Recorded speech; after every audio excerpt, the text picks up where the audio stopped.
耶、大家好，我是听君一席话，如听一席话，话糙理不糙的 WF。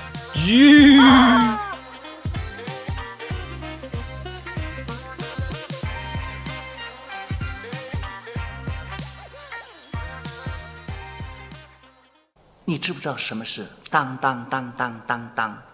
什么当当当？当的当当当当当。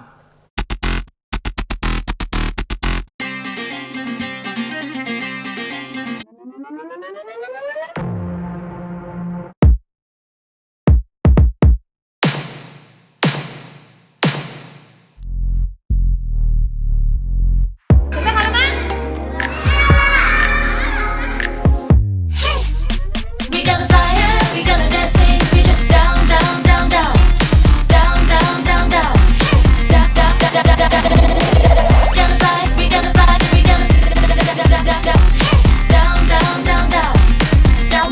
down, down. 打个头啊！哦，你完没完啊？上一集讲到了一开始从 A&R 一直到制作人的阶段，本来接下来这一集只会提到音乐制作人接下来的环节，但我想一次就在这集就跟大家分享制作人、编曲人、混音师这个黄金三角组合，给大家融合力了。哇，好帅啊！并没有。在收歌环节中，除了旋律好听的 demo 之外呢，一定会有一些制作品质比较好的 demo。这里面被挑出来的歌，会包括本身就有制作经验的制作人他的歌曲。这时 A&R 也会判断是否歌曲就让他们来制作。之前还漏提一个，就是制作人类型，还包括本身就是歌手的制作人，他们是最注重歌手录音时录音品质、技巧以及情感的那个人。当然也会对歌手录音时当下的情绪最敏感 Emotional damn。可以较快察觉到歌手录音时的状态品质。这时有另一种情况要来特别提一下，就是本身有创作能力的歌手，他们自己本身能够创作出不错的曲子，而这个曲子也适合他，只是歌曲整体需要提升包装，这时也会透过另外找到的制作人来协助。这些类型的制作人，他们通常会延续 A&R 的概念，来协助创作歌手加强他的特色，让他们更凸显他们在市场里的独特性。他们就如同房子的设计总监或是饭店的总厨师那样，制定菜色方向，找好食材方向，将行政主厨 A&R 给的讯息来做出转换，如同 ADDA Analog to Digital Digital to Analog 般，将讯息传达给编曲人。同时制作人除了要对 A&R 或客户负责通知进度之外呢，他最主要的工作呢，就是负责完成这个产品啦。编曲人从制作人那里得到一些相关资讯之后呢，就会开始准备着手编曲工作啦。大家都知道，编曲就像是帮人穿上衣服那样，而编曲人就像是房子的设计师，为这个空房子开始设计所有的一切，规划家具、硬装、软装、装潢材质、动线、照明、氛围。只是房子设计师展示出来的是 3D 的房子设计图，他不用先将上述的东西放到现场，但是呢，编曲人需要将所有的东西都放进去直接展示，而编曲人也是对制作人或是客户直接负责。编曲人经过了无数次的修改或是完全不修改的过程之后，制作人或是 A&R 或是客户觉得编曲应该没问题了，这时编曲档案就会准备进入录音室来让歌手配唱啦。他需要思考的是编曲里面的哪些音色可以用取样音色替代就好，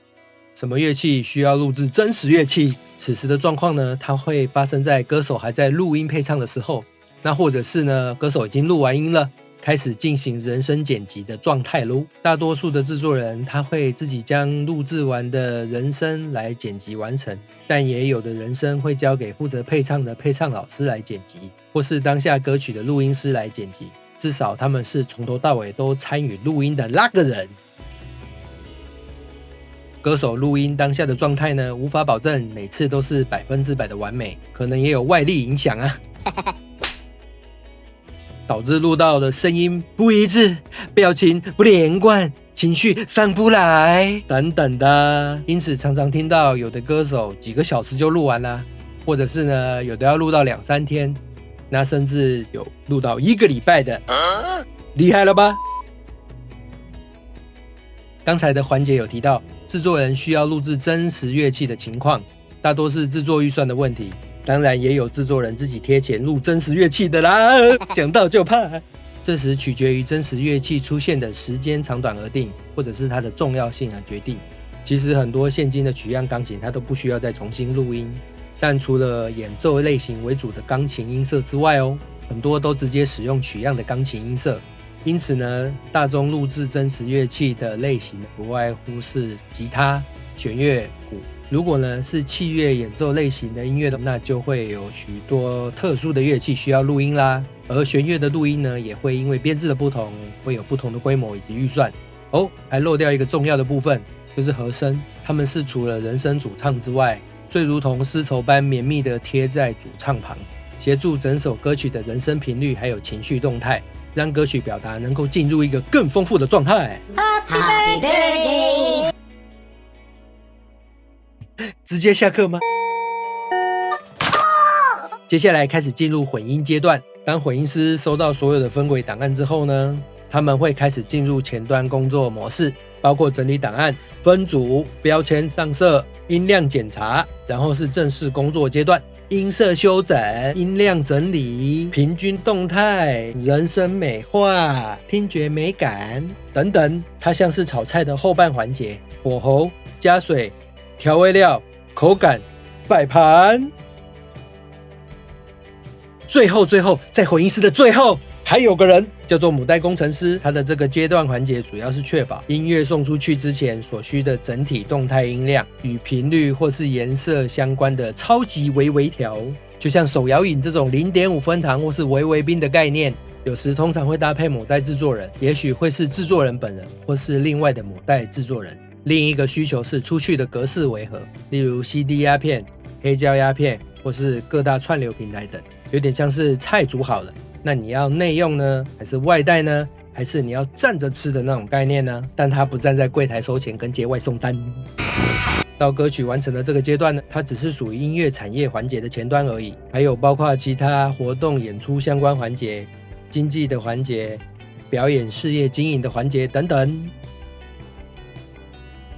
最后的结尾啦，大家应该都很感兴趣，制作预算是多少到多少啦？以台湾来说，歌曲制作的制作预算，它的价格的确不一定，它有一首歌从数十万的范围到几万的范围。以韩国来说呢，有 K-pop 产业的朋友透露呢，从一首歌制作完成到拍完 MV， 再一直到上完音乐节目打榜，最少是500万台币起跳，700-800万台币为一般普通大众。而他们也有关注到台湾流行音乐的现象，但他们不确定这是整体策略的问题，还是单纯是唱片公司或是经纪公司的问题。他们觉得台湾音乐的多元性以及弹性呢，这是他们比较做不到的。但是呢，他们好像有感觉到有很多不错的创意呢，好像只是放在产业或是市场上面碰运气，而不是一套有计划目标性的经营。这点是他们觉得有点可惜的地方，但我想他指的应该是类似接近偶像类型的模式吧。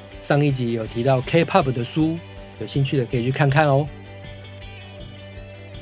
今天不管你是在上班，但是想学习音乐，或是你想靠音乐斜杠，或是你想靠音乐为生，有件事可以思考一下。以创作来说，不管是语言还是风格，就是你想要你的歌曲去到哪，或是你的受众是谁，这样可以有个努力的方向。当你做好了 Hip-Hop、R&B、EDM 等等的风格，那么接下来呢？而世界真正的运作方式恰好不完全是由 A 到 B 到 C 这样子的刻板印象。音乐无国界，那为何一定还要存在 A 到 B 到 C 这样子的线性思考模式呢？那这样子的思考模式为何要存在呢？其实这也很适用在一些类似的产业。而很多人一般的想法呢，不外乎是呢，应该要先在国内得个奖项，再去国外吧，或者是呢，一定要在哪些圈子搞出一些名堂才有资格。可是为了得到资格，搞错重点，浪费时间，相爱相杀，不仅伤害了别人，也内耗了自己。那这样的话，努力的方向是对的吗？到底是为了自己在做音乐呢，还是在做音乐给别人看？因此，就算是从零开始，你用你的歌曲、你的文化、你想表达的，用全球化的方式或是标准，来介绍你的歌曲，将你的歌曲连接到全世界每个人，不管是哪个语言或是社群平台或是教学平台都一样。你认真进入到里面与世界各地的人交流音乐，相信你会得到的更多，你一定会有意想不到的收获哦。嘿，下一集我会来做一道吃了让你情绪高涨的量子高涨料理。好的，以上是这一集的内容，这是一个音乐友善影片系列，影片里面没有任何一首音乐受到伤害。喜欢我的影片请按赞、分享、留言、开启小铃铛，请在下面留言让我知道你的想法。有兴趣想知道更多的，请参考下方相关课程连结，或是搜寻相关课程哦。我们下次见。